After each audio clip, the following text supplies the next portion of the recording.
Hello and welcome to the Schooner Pod. I'm your host, Bobby Howard. With me today is Ty Lee, and all the way back from Europe, Jamison Maxwell. Jamison, welcome back on the show. Thank you. It's a great time to be back. It's starting to get a little bit warmer and some things going down with some OU football. So let's talk OU football like we always do. Yep, absolutely. Just get right into it. Obviously, we have to kind of start with some of the big news. And we can say his name essentially because some people have already said it. Kerry Murdoch specifically. Very scary occurrence at practice this morning, or not practice, but rather a spring workout. Apparently, it seems that Gentry Williams, there was a medical event with him, and he's since cleared. He's back in Tulsa, and very, very happy to hear from that did not end up very badly. We're all very fresh with the Demarcus Hamlin stuff, so like a lot of stuff is weird. But it seems like everything's okay, and our thoughts are with him for sure. Yeah, I think it's good that we haven't really heard too much about it and it's keeping on the DL. And yeah, you bring up the Demarcus Hamlin thing. I just want people to know, for what everyone assumes it is in the medical community, that is a once in a blue moon kind of thing, like a millisecond chance that happens. It's not that common. But anytime, a young kid who's an athlete who passes out on, a football field, a basketball court, you get a little bit worried. But quick discharge from the hospital, you would think it was just a really, really hard Schmitty workout. It'd even make me feel a little bit better if it was warmer out. But, Schmitty's been really pushing them hard. And I wouldn't be surprised. Hey, it's spring break, one last go, and they're sprinting across the finish line right now. And he just had a tough workout and maybe have enough water or something. Yeah, for sure. You never know. And that's kind of how these things are in a lot of ways. There's not really a reason, to release a guy's personal medical information when it's something like this. So I think always good to hear when someone has been taken in, but when they've been released and they're doing good and they're able to get some time to convalesce. So good timing, I guess, if you're going to go down and practice right before spring break, so you get a little bit of time off. And like we're talking about, hopefully it's just one of those issues that can come up, and it was an abundance of caution situation like we talked about, maybe some sort of heat issue with just a hydration or whatever else. It's difficult to do as a football player nowadays because of how well managed they are, but nothing is impossible, especially when we're talking about getting right into the start of things.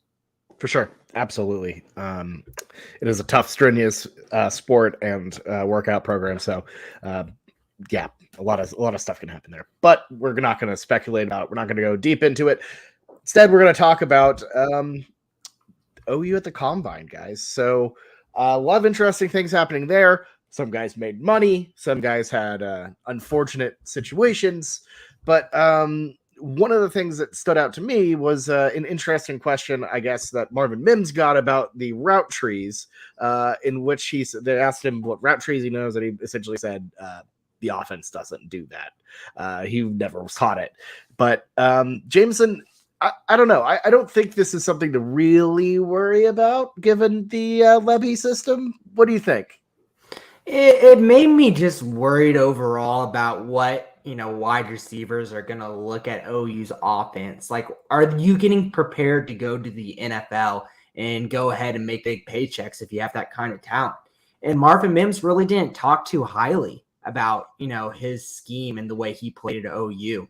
And it kind of was a shame, to be completely honest. I feel like, Marvin was kind of hedging himself, saying like, hey, I had a really good year. And then, last year I was a little bit, handicapped a little bit in what I could do. It just scares me a little bit. And it's not like that Marvin was completely upset with OU as a whole. He was still talking on their Twitter account, but still, like, you could see he was a little upset of how he was used. And there was talk that he might come back for one more year because his draft stock wasn't as high as they thought it was. There were some first round draft grades in the offseason.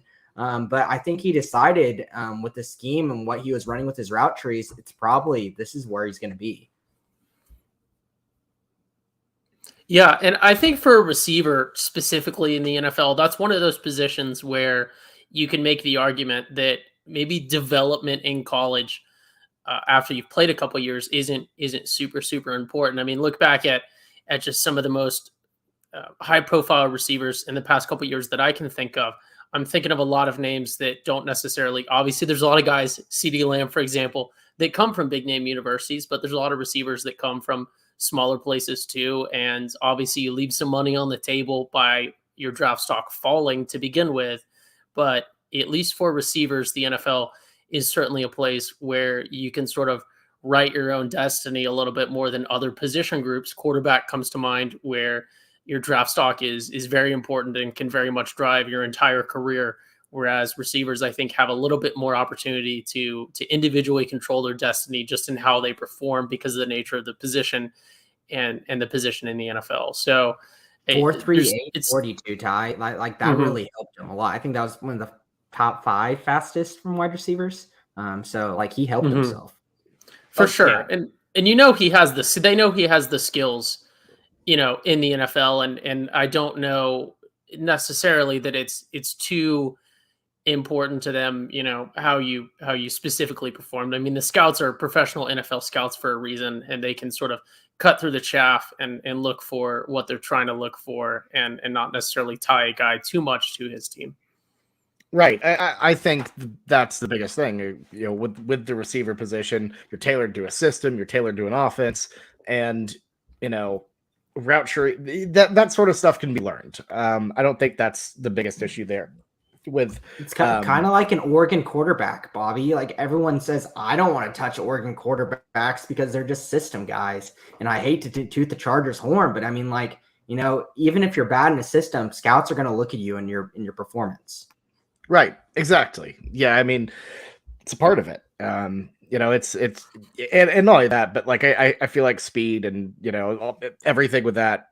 It's hard to have I mean, I would say there are a very few guys that are system receivers.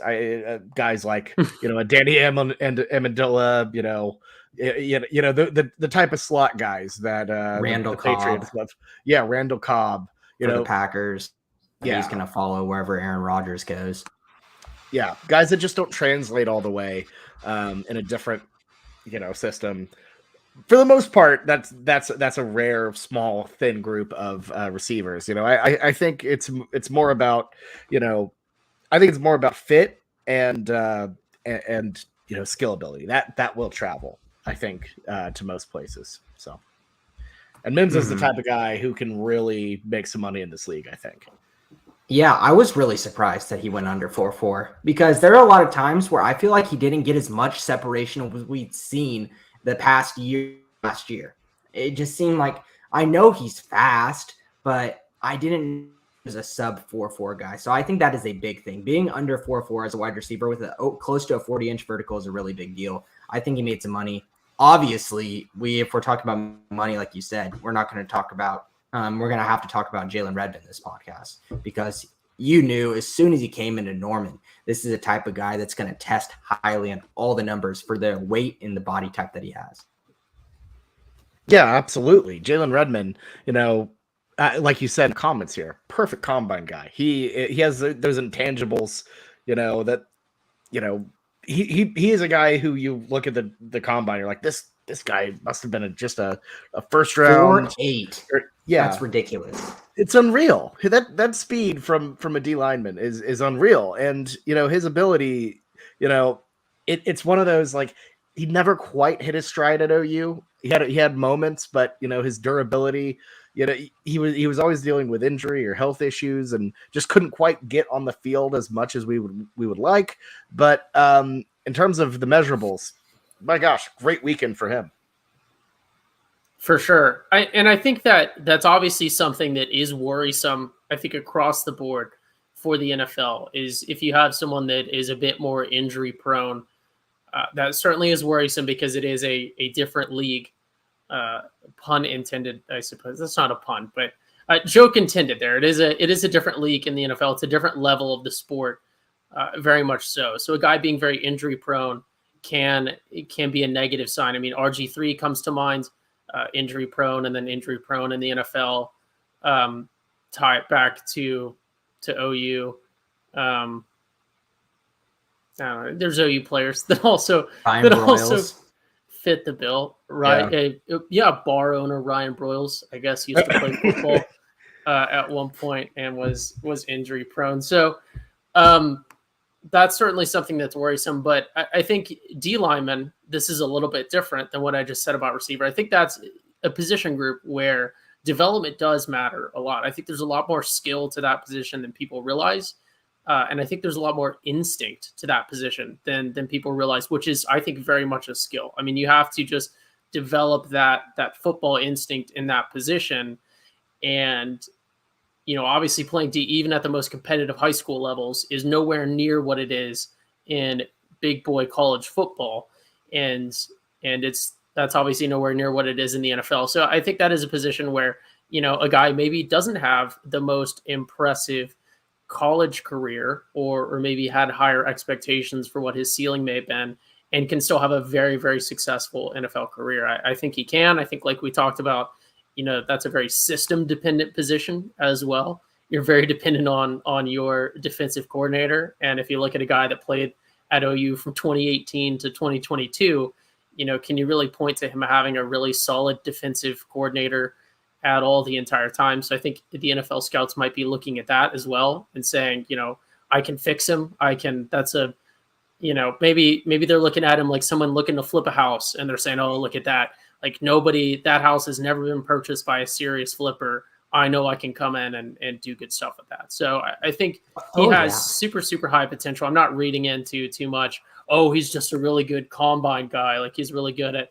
doing combine stuff. He obviously is, but I don't know that he's because I've heard that talking point, like you guys just mentioned, where, great in the combine, but you're trying to point to the on the field stuff where you say, oh, wow, he's a superstar, and it's just not there. I think that one might be the rare situation where it's not necessarily his fault too much that it's not there. I mean, this guy is got all these things, these intangibles that you can't teach. You can't teach a defensive lineman with that size to run a 4.8 40. You can't get him what it was like 35-inch vertical. You can't teach that. But like, I think you made a good point, Ty, is there going to be coaches in this league that are going to look at his tape and especially look at the combine, because people get, twinkly eyes with combine numbers. That's how Khalil Mack rose up all the way to nearly the top and became one of the best pass rushers. And my dog just barged in this room like Big Bird and didn't even walk in, just opened the door and just barged it like the Big Bird meme. But like, that's like that's how people look at you. And Khalil Mack rose up the board like that. And he became one of the best pass rushers in the NFL. People are going to look at that, Ty, because if you think of Jalen Redmond, you say the defense coordinator situation, absolutely. And also think about his health. He got unlucky and got put into the hospital, and it made him miss like a whole year. And I feel like he didn't really get right from that, even the next year after that.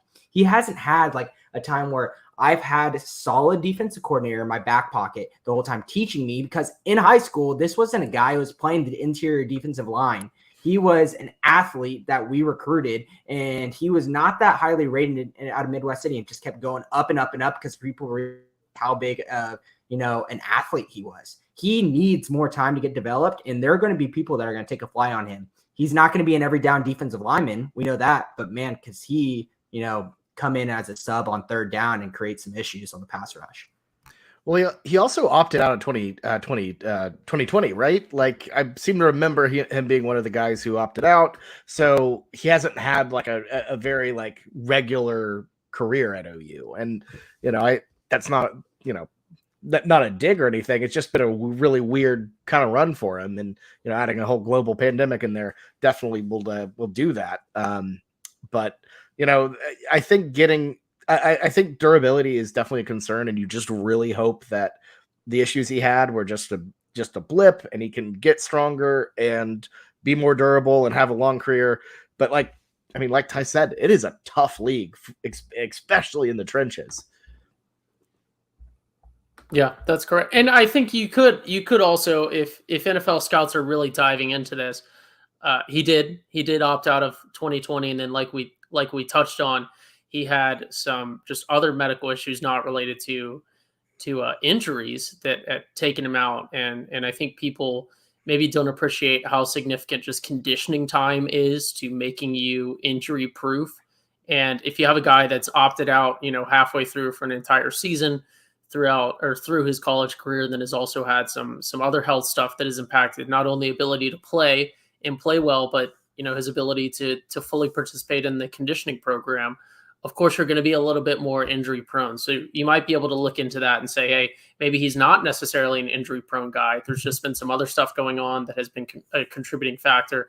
So I think with him, I think my final thought would be he's very much a question mark, which is, a knock on some people in the draft. You don't necessarily know what you're going to get. But I think that, most NFL teams and NFL scouts are smart enough to realize every player coming in is a question mark, really. Performance in college doesn't always indicate how well you can be in the league. I mean, look at Patrick Mahomes, in college, national champion, Heisman winner, Big 12 conference winner, never lost a game at Texas Tech. Nobody would have guessed that he would go on to be a good quarterback in the NFL, Yeah, that's true. That's true. Let's talk about the other side of the trenches here. What? I'm sorry. Were you listening at all? It said Patrick Mahomes when he won the Heisman. Yeah, I was. No, Bobby said that's true, and I go, bruh. This dude said, who would have thought Patrick Mahomes would have been a good NFL quarterback? And I was like, okay, let's see how Bobby reacts to this. This dude said it's true. This dude was a first round pick. Like, yeah, okay, no, we can move on. Zoned out. I got a very inopportune text and I just put that thing on do not disturb because I got also thrown sent off a my text game. in our group text during that. I sent the Big Bird gift just for reference, so I got thrown off my reference game. since y'all didn't understand. I will take it over for you, Bobby. The other side, I think the biggest name that we can talk about for the draft here coming up in April, which is almost like a month and a half away, is Anton Harrison. He's going to be the first Sooner that comes off the board. Just kind of numbers that he did. Ran a sub 5, 4.98, 40-yard dash, really not that good. Vertical is 28.5 inches, not that good. He's not going to show out, in the combine because that's just really, he's a level. It's really nothing much to him. They're going to look at his tape. Offensive linemen, there's not many offensive linemen that perform very well at combines. And if they're that athletic at offensive line, I guarantee you they had coaches in their ears trying to get them to play defensive line their whole life. Well, yeah, and not only that, but like I feel like the combine, like you said, it some of the things they test for it aren't exactly super applicable. The 40-yard dash, for example, they don't go running like that often. And poor Wanya Morris, unfortunately, hurt his hamstring doing that. So that's brutal. But no, I mean, Anton Harrison, what he has done, the leap he has taken over his years has been unreal. Beanbo had put in some serious work with him. And not only that, but like you said, look at the tape, look at the stats. He had one sack of all of last year, something like that. He was unreal. Yeah, I think, and this is interesting because I think we've had three very different talking points on the three players that we've discussed so far. And I think they could almost be taken as contradictory, but I really don't think they are, because you have to look at these. Each position group is so different. And I think when it comes to an offensive lineman specifically, where you're coming from at OU, the coaching that you're coming from, the system that you're coming from is very much a very, very good indicator of success in the NFL. Look at OU players in the NFL right now and super, super successful ones. It is just littered with not just successful linemen, but very, very high-end NFL linemen that have all been produced by this specific system and broadly coaching group that Anton Harrison has coming in. So I think you can look at it and say, yeah, okay, combine performance, like we talked about in the position group as a whole, the NFL combine is not necessarily designed for an offensive lineman, but you have to look at the other stuff that's, I don't think necessarily an intangible, but look at the system he operated in. Look at how well he operated in that system. We know that guys coming from this system have almost to a to a man, been extremely successful in the NFL, have been extremely adaptable to all sorts of different NFL systems. We know that OU and the coaching staff at OU in recent time has been very, very good at selecting and developing and then outputting offensive linemen. And I think that that's going to be a massive, massive thing. And I think it's a completely different animal than a receiver that you can look at and say, oh, a lot of turnover, a lot of different systems, a lot of different, quarterback stuff that maybe could attribute or that you could attribute his lack of performance to, or defensive lineman, really solid on the stats in the combine, but you can point to the system again, has been shaky, hasn't been the best. Can't really, point to a whole ton that it's done in terms of developing guys in that position group. But offensive line, I think, is night and day different. I think going into the NFL Combine as an offensive lineman, just having OU on your resume, I think, doesn't do all the work for you, but I think it carries a lot more value than OU fans would believe. Well, so I think OU fans might overvalue OU on the resume for most position groups as a whole, but I think that offensive linemen specifically, just coming from OU in recent time, I think that is severely undervalued just because it's not, it's not the flashiest position. Not as many people follow it, but I think that's, I think you're very, very well set, and it doesn't necessarily matter what your vertical and everything else is if you're coming from our system. I mean, Ty, you're exactly right. The OU fraternity of O linemen has been so good recently under Bill Bedenbaugh. You're 100% over that. I mean, look at the Kansas City Chiefs. Two of those guys, OU Bill Bedenbaugh guys, with Orlando Brown and Creed Humphrey. On the biggest stage, one of the best offensive line performances really all season long in the NFL on the biggest stage. So no, I'm with you. Both of them, Bobby, were disrespected during the draft process too. Orlando Brown didn't even want to talk about his 40-yard dash. And let me comment, the 4.98 is a good time for an offensive lineman. I'm just saying in general to everyone else there yet, it's just not a sexy time. That's but Orlando Brown got clowned for his 40-yard dash. Fell down draft boards because of that. Stupid. Creed Humphrey was supposed to be a first-round pick, fell out of the first round, and became an all-pro pretty much in his first year. There's a disrespect there, and they're realizing, okay, no, this is a factor here, and they're really smart players for one, because Orlando and Creed are smart offensive linemen, and they're taught well with their fundamentals here at OU.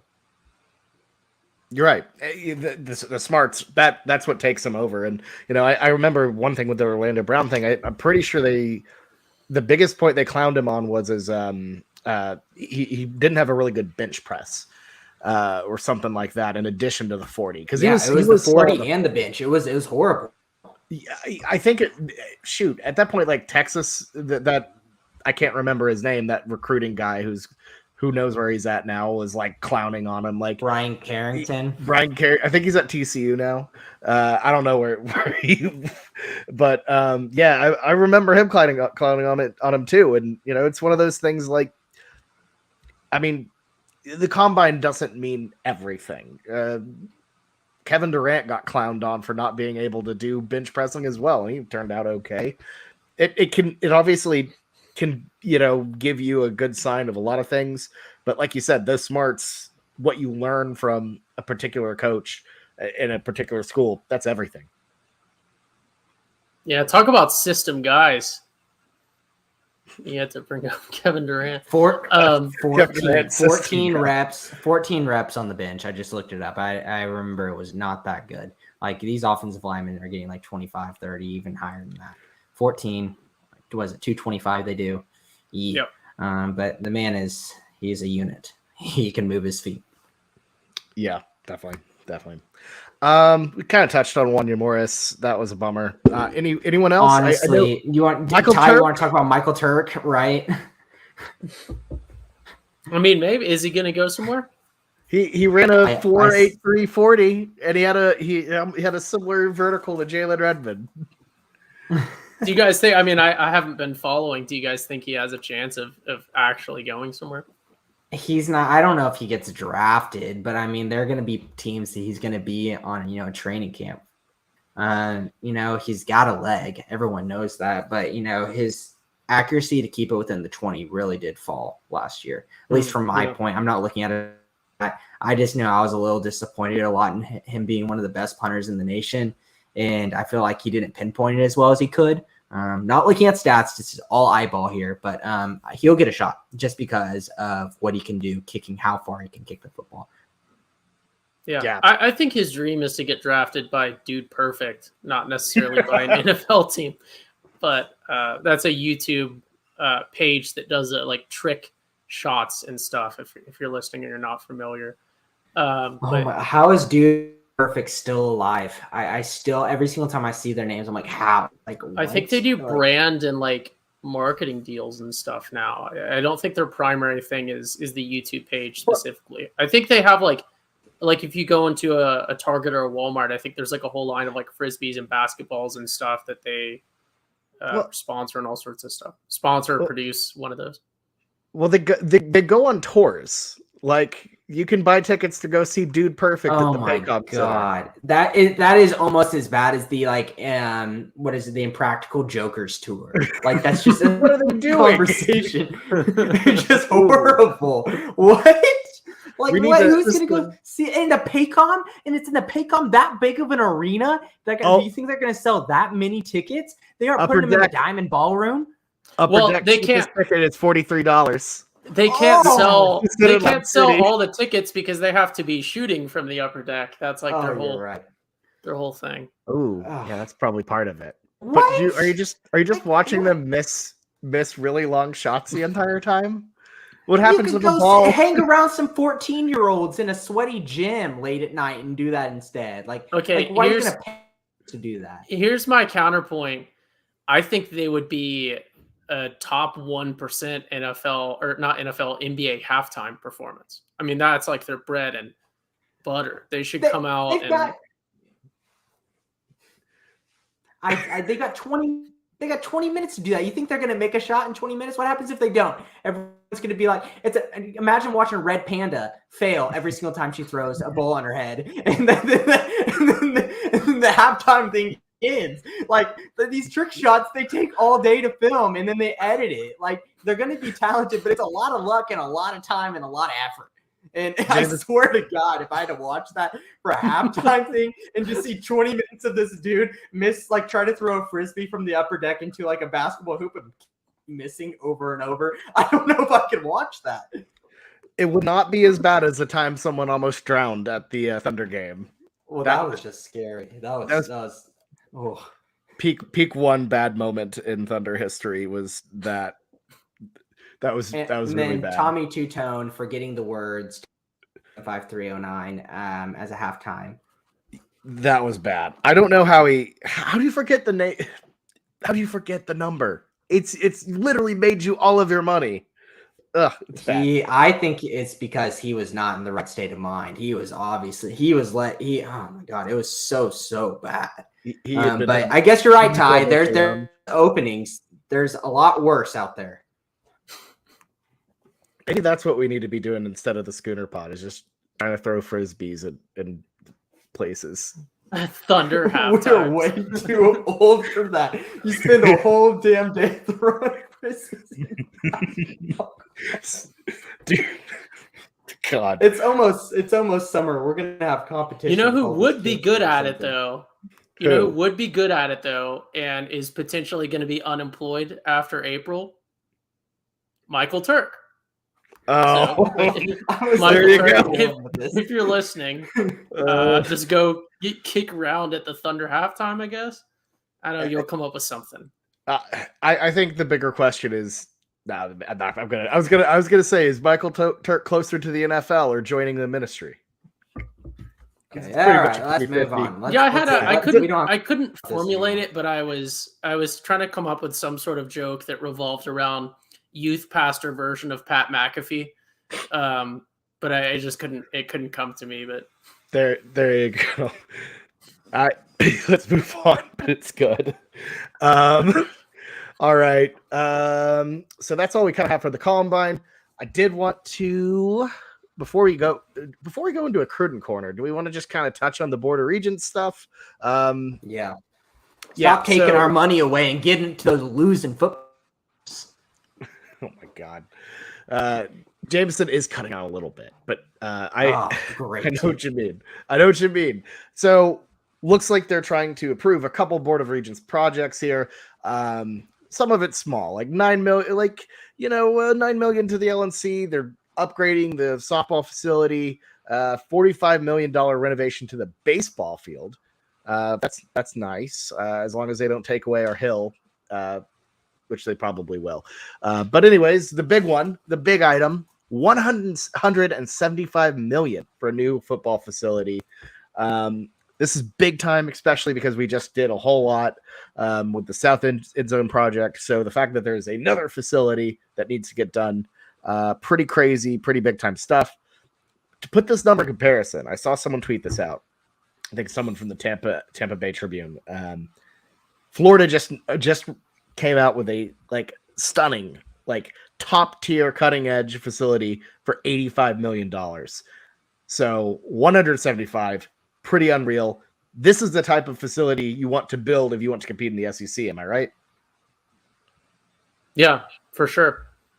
I think I was reading in my research for this as well. I think doing the comparisons does kind of help. So first off, our existing thing was part of a $160 million expansion, which obviously a lot of that went to closing out the sides of the stadium itself. So not necessarily anywhere close to 160 million went into the existing weight room, locker room, and other football specific facilities that are there. Things like the head coach's office and things like that. And that was only in 2018 that we gained that stuff. Our stadium now our $175 million, not stadium, but expansion to football facilities will be the most expensive one in the SEC, at least when we show up. I would expect that several other teams are sort of on the cusp because of the rate of advancement that we're starting to see. Several other teams are probably also on the cusp in the next couple of years of unveiling just completely new things as well. But just looking at it, last year, Bobby, you touched on Florida doing an $85 million expansion. Georgia just did one that was $80 million. So again, significantly less than $175 million. Of course, South Carolina, not necessarily worth a comparison.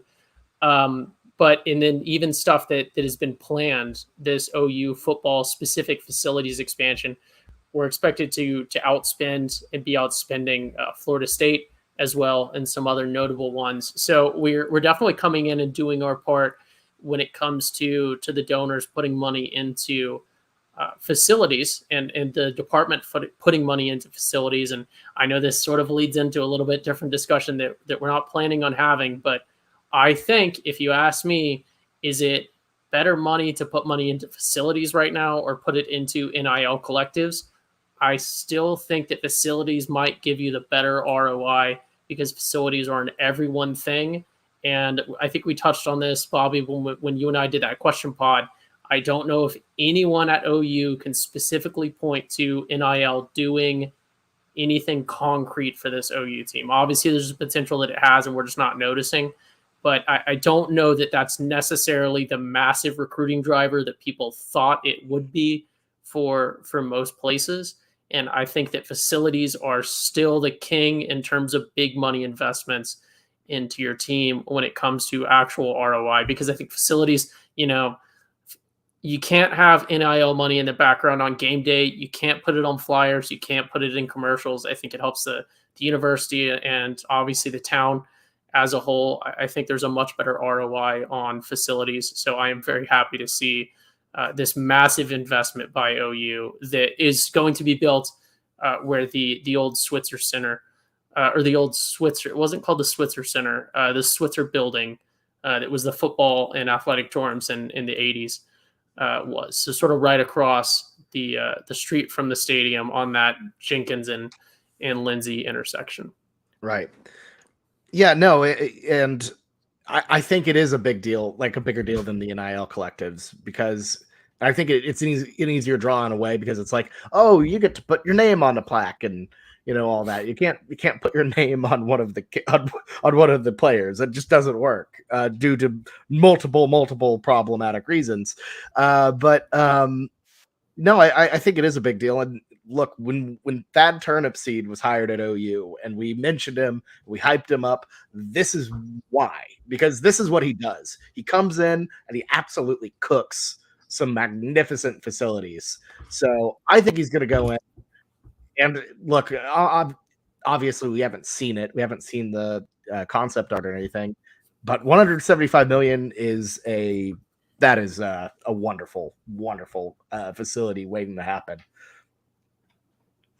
Yeah, I think that's obviously the thing that we need to talk about the most. And I heard a lot of people getting angry about some of the football coaches getting raises. That's what I was saying whenever I cut out. Why should we be giving our losing coaches a raise? But it's just probably like under the table thing that they said when they signed their contract, saying that you're going to get a raise at this time. It's probably just, part of like the routine. So I'm really not reading into that too much, but I'm excited to see.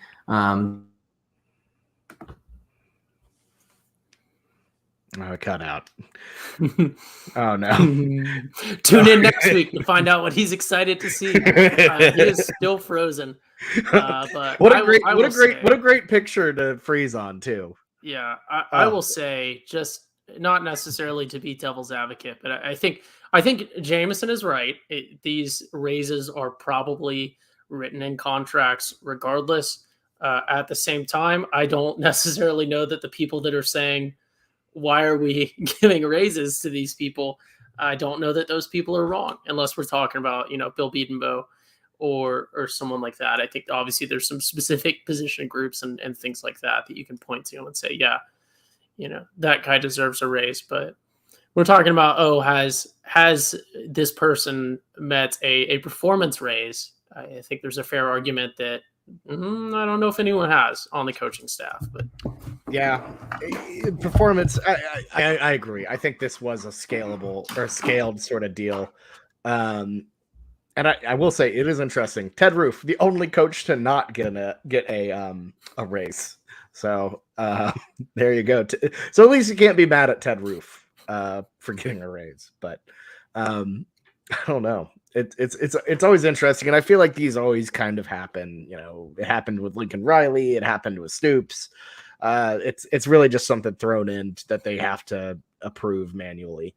But yeah. The only other interesting thing I wanted to say: $9.5 million to the Lloyd Noble Center. It's really just to modernize the locker rooms. They're calling it the basketball suite, that sort of thing, for players and men's and women's. I feel like a lot of people were like, oh no, like this must mean the new arena's dead, or, we need a new arena. Why are you putting money into that? Any new arena would take a long time to actually happen. And not only that, I don't think it's 100% not going to happen, but I will say Jimmy in the comments had a very funny one where he said they need to upgrade the head coach of the men's basketball team. Maybe we could do 175 million towards the football team head coach too. But I will say, Bobby, do you know, because I didn't read into the basketball that much. So if people aren't familiar, Lloyd Noble obviously already has a several $1 million expansions sort of added on to the south side of it. If you look at it, it's now like an I shape, and that expansion added on to the south side is the all sports locker room, or there's all sports locker rooms, and then weight rooms and things that are shared by basically every university level sport besides football. So I guess, Bobby, do you know, are they just renovating the existing locker rooms within the LNC, or are they expanding to that already expansion portion of the building? Right. So what you're talking about is like the Blake Griffin Performance Center. That is like for training, practice, all that sort of stuff. What they'll be doing is just kind of gutting the locker rooms into LNC itself. proper. Yeah, okay. to LNC proper, just so it's not, crappy. which I imagine it is kind of crappy just from some of the pictures I've seen. Well, and I think the final thought on that is sort of touches on the Blake Griffin Center. I didn't know it was called that, but I think it touches on the Blake Griffin Center and its existence. An investment into LNC. LNC is not going away, even if we have a new basketball arena built. Just the LNC's location alone, because we're talking about the new basketball arena they're talking about up in northern Norman, up by the what used to be called North Campus. Now most people know as the OU airport.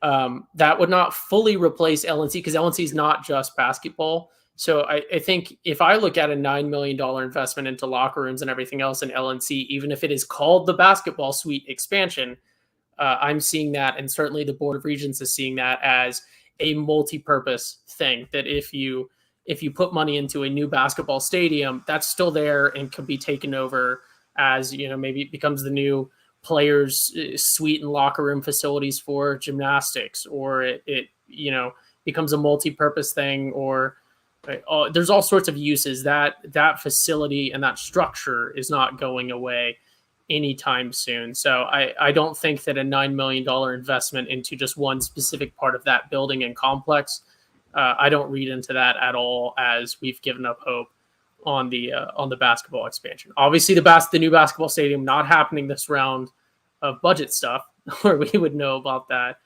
But I don't think it's a lost hope. Yeah, it's just everything is really bad there. We gotta fix this specific thing ASAP. Jamison, any thoughts on that? I don't know how much you heard. I know you moved rooms there and everything. Yeah. Internet connection is whack over there. Thought I'd be good, but since I'm using this older laptop, I guess it just wouldn't be able to handle it. I agree. I think really we can put this to bed.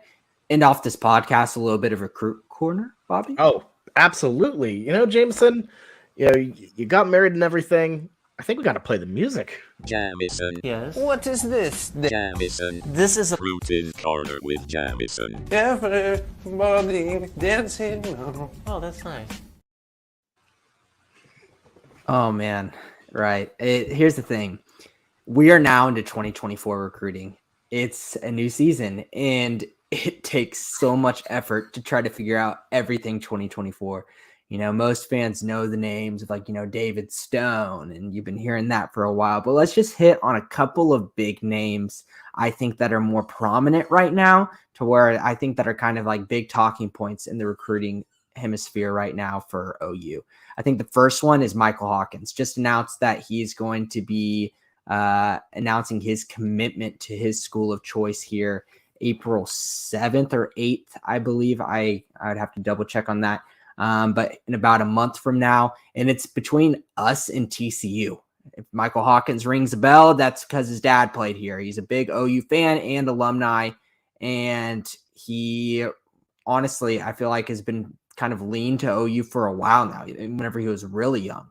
But the problem was TCU came in and we kind of talked bad about the hire of Kendall Briles, but Hawkins really likes Briles. They're really close with each other. So it comes down to the point of who is he going to pick, the offense coordinator likes or the school that he likes. And we just offered his little brother, and TCU has not offered his little brother. And so I think that's going to go a far ways to make us a favorite and probably get him as our quarterback for the 2024 cycle. Feels weird having a quarterback that is, somewhat highly recruited. He's a 4-star, but he's not a high 4-star right after you get one of the best quarterbacks in the nation in the recruiting class. That's something that we didn't see under the Lincoln Riley era. Yeah, and it is interesting that it also kind of follows a similar path to Jackson Arnold, who did not start off like super, super high and then blossomed into the quarterback that he was when he graduated. I don't know if he's going to be like this guy's stock's going to go crazy up. Honestly, he's been kind of dealing with some stuff off the field where he had to change high schools. And I'm not going to get into that. But he's been kind of looked at for a while now, and he is what he is, and he's very talented. I think that it's absolutely stellar to get a quarterback like him in our class whenever you're just taking a guy like Jackson Arnold the cycle before. I'm for it.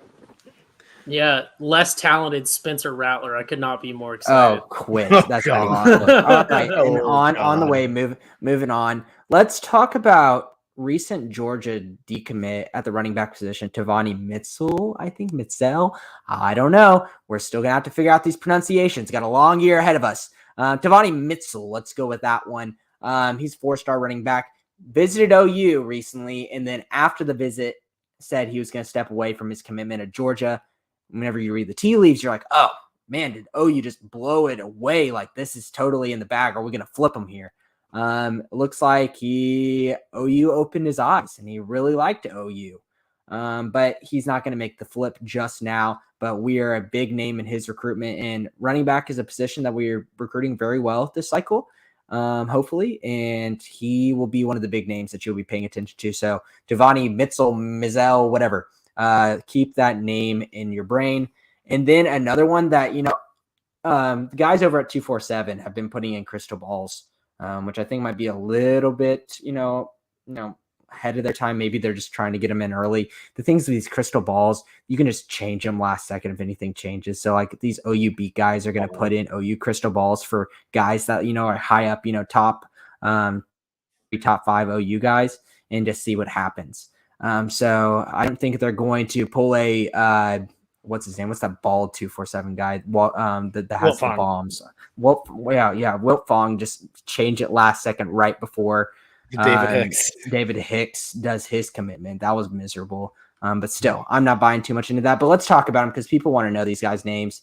I think the one that we need to talk about the most is Williams Nwaneri. And he is a Missouri guy. I think, Bobby, I saw you tweeting about it last week saying that we are doing really well in Missouri, and that's because we are.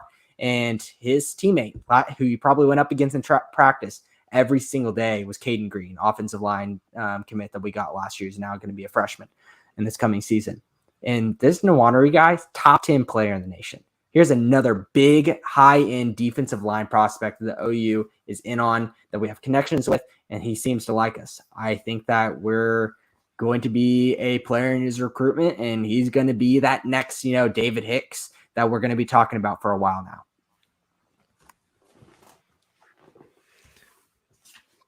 I don't really have a lot to say on that one. I think he could be good. I don't know. It's so early that I don't know much of these guys. Really anything to say. I just want those names to be in your head because that's like, those are the ones that people are talking about right now.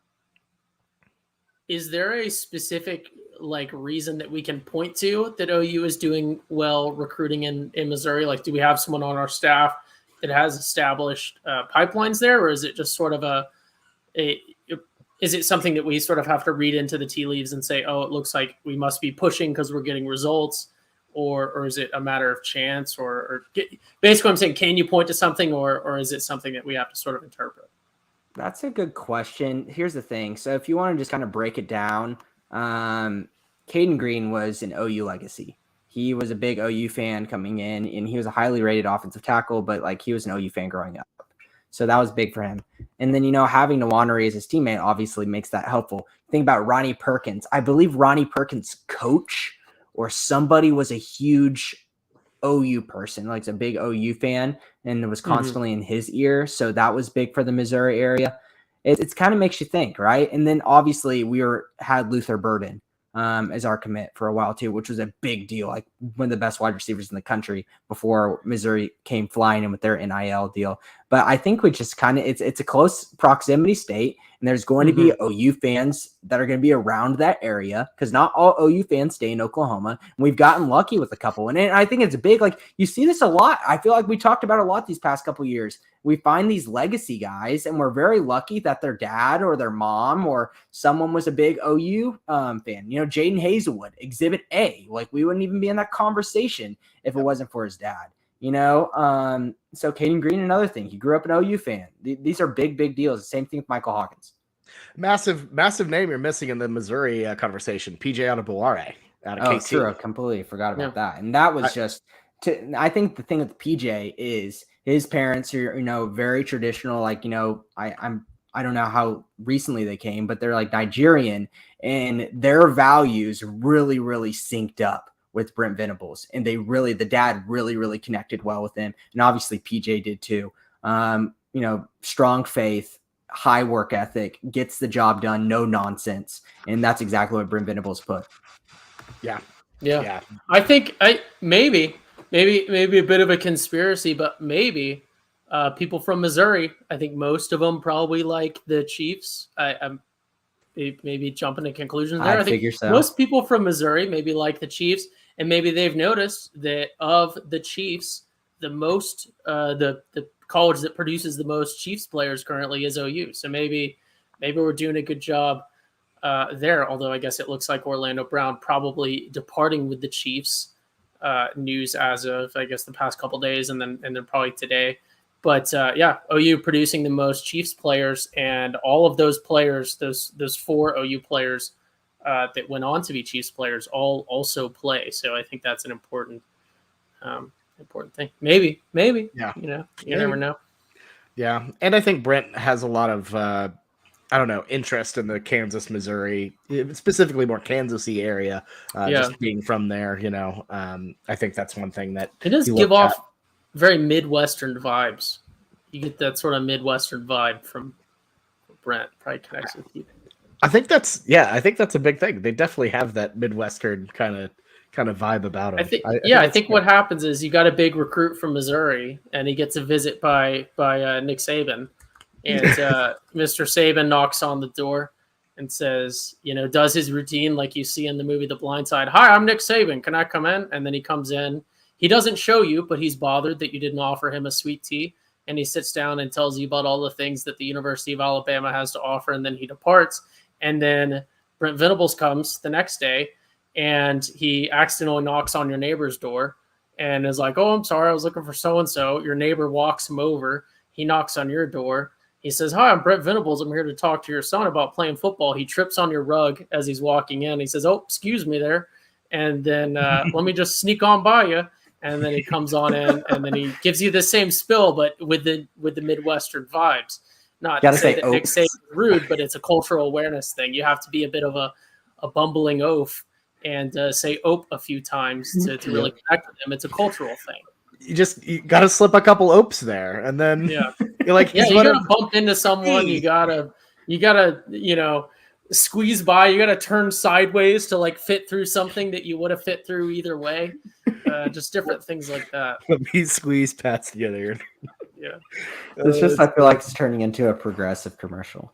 Maybe a little bit. But I did to take it back to the more serious note. I think it's important to look at victories and no matter how big or small. And I think as OU fans, it's a good victory, whether we're aware of it or not, to be recruiting well within, as much as I hate to say it, Missouri and SEC state. And it looks really good on us if, obviously Missouri probably the least significant SEC, well, maybe not the least significant SEC state for producing football talent, but certainly not in the top end. And if we can come in and we're already recruiting well there, obviously we're, like we said, we're regional to that area, especially up in the Tulsa region. I know there's a big Tulsa to Kansas City connection specifically with a lot of people. But it looks good if we're already having established pipelines within these SEC states that aren't just, we recruit well nationally. Because obviously, the big 5 stars, high-end 4 stars are all getting recruited by everyone nationwide. But to establish those regional pipelines is very, very important. And like we talked about brand from players in the NFL and recognizing this guy went to OU. Look at how he turned out. He's on my favorite team in the NFL. If I want to go play for the Chiefs, statistically, obviously it's not how it works in the NFL, but statistically, if I want to go play for the Chiefs, my best chance is to be an OU player, or people whose parents grew up on OU. That's super, super important. I mean, the value of brand is so significant, and it's a win for OU for sure. That not just these individual recruits, but to establish a pipeline within the state of Missouri, because you never know, one of these guys, 30 years down the line could have 2 twins that are both 5 stars at some sort of position. And they remember how fondly their dad spoke of OU when he was getting recruited by OU, and how fondly their dad thought of OU when he was in high school and was watching all these OU players on the Chiefs. It's an absolute butterfly effect. So very, very cool. All it takes is screwing up the first locket, and then you have a bunch of lockets not going to OU. Exactly. It's okay. We have a break for a little bit after this last locket, and then it's gonna hopefully take its time before Tyler has a kid. I think we offered one of the lockets. I seem to remember you forget that it's in waves, right? Like it's like we had the one that we screwed up on, right? Yeah. And then that's like we had to deal with him, and then we had a little bit of a gap. But then here come his descendants, and now all of a sudden there's 6 of them. And then we have to deal with them in a wave, and then we're like, "Oh, good, they're gone." and then it's then a in, giant like, army. in 10 years, yeah, it's compound interest with 10 with years. Like, These 10 kids years having from now, other kids. there's going to be a chain of like 30 of them that come through, By two- and eventually the entire K-State roster is just going to be them, and then they're going to Don't have tell to me the build Locket kids are expansion reproducing at campuses. 10 years old. 2050 is going to be oops, all Lockets. Just No, I'm all saying in 10 Kansas years State. from now, 10 years from now, the ones that we were dealing with, like 5 to 10 years ago, we'll start dealing with them. Like that'll be the start of the wave. Yes. You know, yes. and The lo- then The locketing. I don't know. Yeah. Never mind. But Jamison they're is in the also- eye of the hurricane right now, going, "Oh, thank goodness, this is beautiful weather. I'm glad we got through that." And here comes the whole other half. I'll say this about Tyler Lockett though, is he might be the only Oklahoma City Thunder fan in Tulsa. Yeah, good for him. It's always funny seeing him tweet about the Thunder, and then all the Seahawk fans turn on him. Wait, only Oklahoma City Thunder fan in Seattle. Did I say Yeah, Tulsa? you said Tulsa, Ugh. and I said Ugh. I was thinking here. I was like, maybe It's he not knows right. something I don't. No, I I was thought- asking a question. Oh, I God, thought it was no. one of those haha Tulsa doesn't have a team things that we were going to go down. No, he's the only Thunder fan in Seattle, so sometimes the Seahawks fans get all mad at him. But all right, I think that's pretty much all we got, guys. Anything you want to say before we wrap this thing up? No, good No? episode. Other than me breaking up, I should have just stayed in the same location I usually do, but that's just me being rusty.